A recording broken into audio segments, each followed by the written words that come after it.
牛尾富恵さん、当時14歳。爆心地からおよそ 1.5 キロ離れた大谷町の自宅で被爆。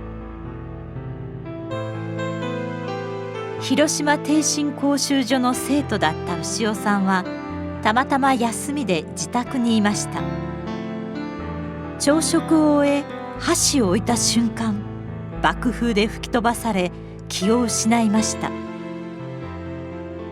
しばらくして妹の声で目が覚め、姉と母との4人で避難しました。戦争がなかったらいい、戦争することを考えてほしくないと牛尾さんは語ります。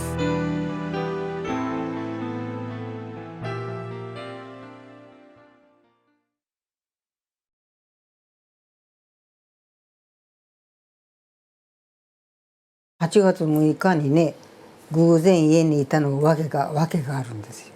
5日の日にね、西本先生いて新卒を訓練される先生がね、青木さん、私旧姓青木です。青木さん、あんたはね真面目にね来たからね、明日はお休みあげますっておっしゃったんですよ。それ偶然なんですよ。5日におっしゃったんですよ。で6日私ね、朝起きて「はあ今日お休みだ、よかった、思って嬉しい」で朝ごはんをお米しかないんですよ。おかずないんですよ。でね、大皿に母が炊いたご飯をね、お昼の分と朝の分とこう全部持っちゃってね、で半分食べて塩かけたんですよ。おかずがないんですから。お昼のも食べたいなと思ったんですけど、お昼がなくなっちゃいね、お昼が寂しいでしょ。だから諦めてお箸を置いたところでピカーッと光ったんです。中庭から、裏に中庭がありましてね、ちょうどこういう四角にね、光が入ってきたんですよ。紫色の光ね、ピカーッと光ったと思ったらドカーンときましたからね、あ、焼夷弾だと思ったんですよ。原爆知りませんからね。だから焼夷弾、爆弾、どっちかな、とにかく伏せたんですよ。目玉が飛び出さないように、それから耳がね、鼓膜が破れないようにって学校で訓練されてましたが、その通りやりまして、それで伏せたんですよ、こうやってね。そしたらどっかへ飛ばされたらしいんですよ。そしたらどうも2階の建材がね、たくさん背中やらね、後頭部に落ちたらしいんですよ。でたくさん落ちるね、痛いねとかなんとか思ってたら分からなくなっちゃったんです。でその時に意識がなくなる前に私は焼夷弾が落ちたから私は死ぬんだねと思ったんです。で死ぬんだねと思ったらもう分からなくなっちゃったんです。私は死んだんですよ。その時本当に死んだと思ったんです。死ぬと思ったんですよ。で何分経ったか知りませんけど、誰かが私の名前呼んだんですよ。そしたら聞こえたからね、あれ、私死んでないわ、生きてるわと思ってね、変なのでゴソゴソね、2階の建材がいっぱい落ちてるのにね、何が見えませんよくね、何かとにかく材木、玄関が立ってたんです。玄関が潰れてなかったんです。不思議に玄関が2畳、それで隣の6畳に私風で飛ばされちゃって、爆風で、それで伏せてたから、こうやって伏せてたから、で後頭部にたくさんね、2階の建材が落ちてきたでしょ。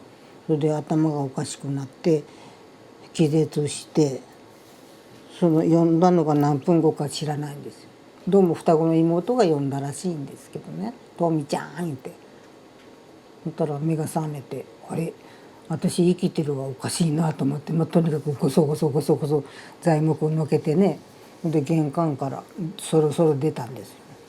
そしたらうちの玄関は立ってるけど、隣近所の家は全部潰れてるんです。玄関も何も全部潰れてるんです。それで姉がね、食事してた10畳の部屋のね、畳が全部めくれちゃって、床板がめくれちゃって、そこの下に防空壕があったんですけどね、妊娠8ヶ月の姉がね里帰りしてたんですよ。それが防空壕に落ちてるんですよ。でその落ちた上に材木が収まって畳がまた塞がってるんです。それで姉が出るとこがないんですよ。それで妹と2人でね、双子の妹ですよ。私が次女になってます。双子の妹三女になってます。でどうしたらいいかね、お姉ちゃんがこの下を落ちとるんじゃけど2人で考えてね、畳がまた元へ戻ってるんですよね、姉が落ちた後。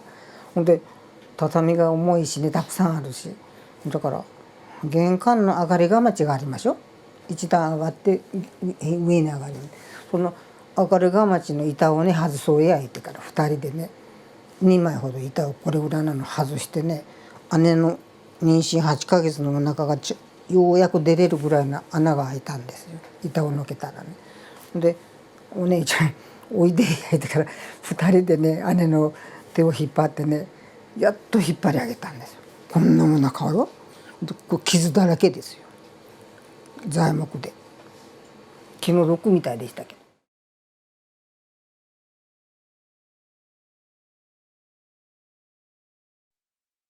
東練兵場へ走りましたよ。その東練兵場へ走るのには駅前橋を渡らなくちゃいけないんです。広島駅の近くですから。その前にひどいのがあるんですよ。私の家は玄関が立ってたでしょ。玄関から外へ出てみましたらね、お隣の家も全部ぺしゃんこなんですよ。全部ぺしゃんこなんです。うちの玄関だけがあるんですよ。でうちに向かって右隣の桑原さんいうお家のねお客さんがね、男の人がね若い方でしたけど、白い着物かがすりって言うんですよね、あれは。ちっちゃい模様がある真っ白い着物です。それにへこ帯を黒いの締めてね、でね上向いてね私の顔見てらっしゃるんですよ。こうなってからここからした材木が全部体の上に乗ってるんですよ。出られない起きられないんですよ、その人。お客さんですよ。でね助けてください言われた。私困っちゃってね、妹と2人で材木をあげようと思っても上がらないんですよ。だって家が倒れてるんですからね、全部潰れてるんですから。だからこんな材木がいっぱいありましょ。あげよう思っても上がらないんですよ。その人起きられないんですよ。ここから下が全部埋まってるんだから材木で。だからここから上怪我も何もされてないし、私の目を一生懸命上向いてみてね、助けてください助けてくださいって言われる。福ちゃん助けようや言うて材木のけようや言うてものかないんですよ。情けない言ったらね泣きたかったです。それからね仕方がないから、そのお隣さんが助けてください言われるのを消防車が来ますからねって私が言ったの。来ると思ったんですよ。だからねどうしても私たちの手に負えないからね待っててくださいねって、その上からね寝てらっしゃる方にね待っててくださいね消防車来ますからって私ら4人が駅前橋を渡ったんですよ。駅前橋はね欄干が全部飛んじゃってねいっぱい火がついて燃えてました。橋が木製ですから。今は綺麗な橋ができてるでしょ。だけど昔は木の橋だったんです。だから火がついてあちこち燃えてるんですよね。その橋の上にねもう怪我をして服が破れて血だらけの人がね背中の方やらもう頭がぐしゃぐしゃでね、とにかくこんなになってこうやって痛いんでしょ。傷があって血が出てるからいっぱい。だからこうやっとってて皆さんこうやっとってんですよ。大勢おられるんです橋の上に。で助けてくださいって、私ら傷がありませんでしたからね、偶然怪我してませんから。助けてください助けてください言うて寄ってきてんですよね。その人たちを大勢を払いのけてね逃げたんです。助けてあげられないんですよ。私ら逃げるのが精一杯でね、早く逃げないと火事になると思ったんですよ。木造家屋ばっかりですからね、住宅街で。だから橋を渡るのが早く渡ってどこへ逃げようかって、広島駅がものすごい勢いで燃えてましたから、ゴーゴーゴーゴー。広島駅はね木造の部分とコンクリートの部分があったらしいんです。後から聞いてみたら。で木造の部分がねものすごい炎を上げてゴーゴーゴーゴー燃えてましたよ。すごい大火事になってましたよ。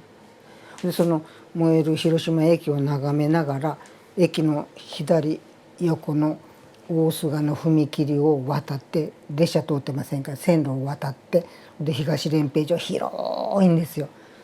そこへまあいっぱいいっぱい被災者がたくさんおられました。死んだ人もいっぱいおられましたし怪我人もいっぱいおられました。それで山の双葉山いうんですがあの山はね今仏舎利島がありますでしょ。あの山の麓へ逃げていってそれで小川が小さいのが流れてましてねそこら辺へ逃げてから5泊しました野宿。